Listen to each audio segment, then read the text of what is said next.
시청자 여러분 안녕하십니까? 계속해서 뉴스데스크 충북 소식 이어갑니다.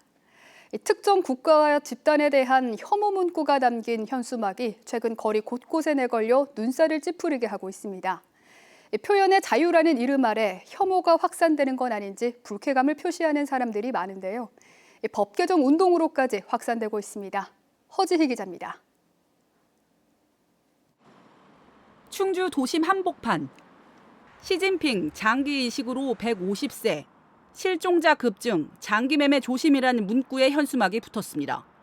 내일로 미래로 당이 후원자들에게 비용을 받아 게시한 것으로 이른바 애국 현수막 캠페인이라고 부르고 있습니다. 상당수가 반중, 혐중, 음모론적인 내용을 담고 있어 불쾌하고 보기 힘들다는 민원이 잇따르고 있습니다. 저거는 좀 이상한 것 같기는 한데 섬뜩하죠. 좀 무섭고. 글쎄 왜 누가 붙였을까? 중국을 자꾸 이간질하는 건가? 풀 뜯어서 서로 가지도 못하게 오지도 못하게 서로? 하지만 정당 명의의 정치적 표현은 현행 5개 광고물법이나 공직선거법의 제재 대상이 아니어서 실질적인 조치로 이어지지 못하고 있습니다. 쏟아지는 민원에 지자체 관계자들도 몰래 떼고 싶은 심정이라고까지 토로합니다. 문구가 좀 심하니까 그런 문구가 많이 들어오는데 선관위는 대부분이 그냥 통상적인 정당 활동으로 볼 수 있다. 그냥 이렇게 답이구니까. 이런 가운데 광주 광산구는 다른 접근으로 주목받았습니다. 정당 현수막이라도 설치 규정을 지켜야 한다는 5개 광고물법을 근거로 정당 현수막을 단속한 겁니다. 광산구청은 올해 초부터 현장에 줄자를 들고 나가 현수막의 높이, 글자 크기, 게시 기간 등을 일일이 측정하며 단속을 벌였습니다. 정당을 가릴 것 없이 기준을 어긴 현수막 120건에 대해 광산구는 3,840만 원의 과태료를 부과했습니다. 너도나도 경쟁적으로 현수막 걸기 바빴었는데 무관용 원칙을 적용을 하다 보니까 인식이 상당히 바뀌었고요. 그러다 보니까 불법 정당 현수막이 눈에 띄게 이제 감소를 했어요. 현재 더불어민주당은 정당 활동을 빙자한 혐오 조장은 민주주의를 위협한다며 인종, 성별, 국적 등을 이유로 차별적 내용과 허위 사실을 담은 광고물을 금지하는 법 개정안을 발의한 상태입니다. 충북 지역 시민단체인 공정한 세상도 도시경관을 훼손하고 안전을 위협하는 무분별한 정당 현수막을 막기 위한 법 개정 운동을 벌이겠다고 밝혔습니다. MBC 뉴스 허지입니다. 음주운전 의심 차량을 노려 접촉사고를 내고 돈을 뜯어낸 일당이 징역형을 선고받았습니다. 청주지방법원 형사 4단독은 지난 2023년 8월부터 지난해 5월까지 청주 유흥가 일대에서 음주운전에 의심되는 차량 운전자 9명으로부터 약 4,100만 원을 뜯은 혐의로 구속 기소된 20대에게 징역 1년 6개월을 선고하고 같은 혐의로 기소된 공범 6명에게도 징역형 집행유예를 선고했습니다. 이들은 술집에서 나온 운전자에게 고의로 추돌 사고를 낸 뒤 신고하겠다고 협박해 돈을 갈취한 것으로 조사됐습니다. 재판부는 매우 치밀하고 조직적으로 범행을 저질러 엄중한 경고가 필요하다고 양형 이유를 설명했습니다. 편의점 자리를 다투다 흉기를 휘두른 외국인 2명이 검찰에 넘겨졌습니다. 청주 흥덕경찰서는 지난 9월 28일 오전 1시 5분쯤 청주의 한 편의점 앞에서 실랑이를 하다 서로 흉기를 찌른 혐의를 받는 외국인 2명을 불구속 송치했다고 밝혔습니다. 경찰 조사 결과 양해 없이 옆자리에 앉았다는 이유로 시비가 벌어져 흉기까지 휘두른 것으로 파악됐습니다. 초고령 사회에 진입하고 고령 인구가 늘면서 생애 말기에 대한 관심도 높아지고 있는데요. 다가올 죽음을 어떻게 마주할지 고민하고 준비하는 어르신들을 위한 프로그램도 다양해지고 있습니다. 전효정 기자의 보도입니다. 어르신들이 전통 한지를 덧대고 자르며 저고리를 만듭니다. 직접 입을 수의를 만드는 교육에 60대부터 80대까지의 어르신들이 참여했습니다.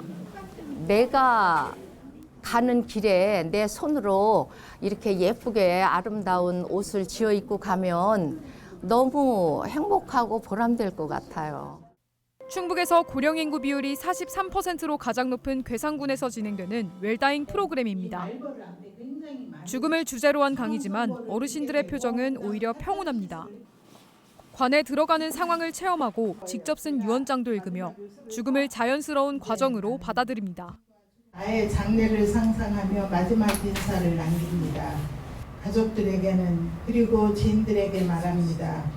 잘 사는 것이 잘 죽는 것입니다. 교육을 받은 어르신들은 죽음을 더 이상 두렵고 낯선 것으로만 여기지 않게 됐습니다.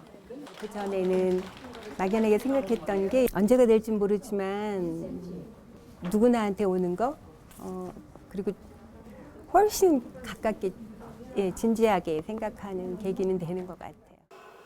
보건소에서는 또 다른 방식으로 죽음에 대한 준비가 이뤄집니다. 충주의 한 보건소에서는 사전 연명의료의향서를 신청받고 있습니다. 65살 이상 가운데 84.1%는 무의미한 연명의료를 반대하는 것으로 나타났는데 임종을 앞두고 심폐소생술 등 연명의료를 진행하거나 호스피스를 선택할지 미리 결정하는 겁니다. 의식이 없는 경우는 담당 의사와 해당 분야의 전문가가 확인해서 이제 연명의료 유보 또는 중단 이렇게 해서 사전 연명의료 의향서 효력이 발생돼요. 70대 어르신은 죽음을 맞이했을 때 고통 속에서 단순히 생명을 연장하고 싶지 않다며 신청서를 작성했습니다. 나도 죽음을 준비해야 되겠구나 이런 생각도 들고 그러면 또 어떻게 인생을 마감을 해야지 유익하고 보람되게 살 수 있다 갈 수 있나를 생각해 보게 되었습니다. 보건복지부는 누구나 삶의 존엄한 마무리를 보장받는 사회를 목표로 오는 2028년까지 호스피스와 연명의료 결정 제도에 관한 인프라를 확충하겠다고 밝혔습니다. 스스로 죽음을 미리 준비하고 어떻게 떠날지를 선택하는 시대. 죽음을 삶의 일부로 받아들이고 더 나은 현재를 살아가기 위한 웰다잉 문화가 확산되고 있습니다. MBC 뉴스 전유정입니다. 제27회 속리산 단풍가요제가 어제 보은군 속리산 잔디공원에서 열렸습니다. 전국 예선을 거쳐 7개 팀이 본선 무대에 올랐고 세월 베고 길게 놓은 구름 한 조각을 부른 구민서 씨가 대상을 수상해 상금 1,000만 원을 받았습니다. 축하 공연에는 가수 이석훈과 더원, 최수호 등이 출연해 분위기를 뜨겁게 달궜습니다. 이번 가요제는 오는 20일 낮 12시 10분부터 MBC 충북 TV를 통해 녹화 방송됩니다. 청주 오송산업단지에 조성된 오송물결정원의 가을꽃 식재가 마무리됐습니다. 오송물결정원에는 수목 14,000여 주 외에 리틀라임 목수국 등 가을꽃 2,000주가 추가로 심겨 깊어가는 가을 정취를 가을꽃의 물결로 연출하고 있습니다. 1.4km 구간의 산책로와 경관 녹지로 꾸며진 오송물결정원은 충북선 철도 옆 방치된 수도용지에 사업비 8억 원을 들여 조성을 했습니다. 청주시는 내년에 1.2km의 산책로를 추가할 계획입니다. 청주 도심 상권인 성안길에 충북관광에 새로운 관문이 생겼습니다. 청주 용두사지 철당간 광장에 들어선 트래블라운지 시스퀘어에서는 휴식을 취하며 충북에서 생산된 뷰티 제품을 체험하고 숙박과 교통 예약, 시패스 바우처 등 여행 편의를 위한 서비스도 받을 수 있습니다. 온라인에서 다운로드하는 시패스는 식당과 카페 등 15곳의 가맹점에서 할인 혜택 등을 받을 수 있습니다. 충청북도는 트래블라운지 시스퀘어 개소로 청주를 도심 쇼핑 관광의 새로운 허브로 만들 수 있을 것으로 기대하고 있습니다. 충청북도가 지난 2015년부터 조성해 운영해온 충북 창조경제혁신펀드가 어제부로 존속기간 만료에 따라 해산했습니다. 충북 창조경제혁신펀드는 바이오와 에너지, ICT, 소재 부품 장비 등 12개 기업에 282억여 원을 투자해 701억 원을 회수함으로써 3배가 넘는 투자 수익률을 기록했습니다. 도내 기업에는 5곳에 94억 원이 투자돼 4개 기업에서 235억 원이 회수됐으며 2개 기업은 코스닥에 상장됐습니다. 충청북도는 축적된 경험과 네트워크를 바탕으로 내년에 1,000억 원 규모의 충북형 지역성장펀드를 조성할 계획입니다. 지금까지 충북 소식 전해드렸습니다. 고맙습니다.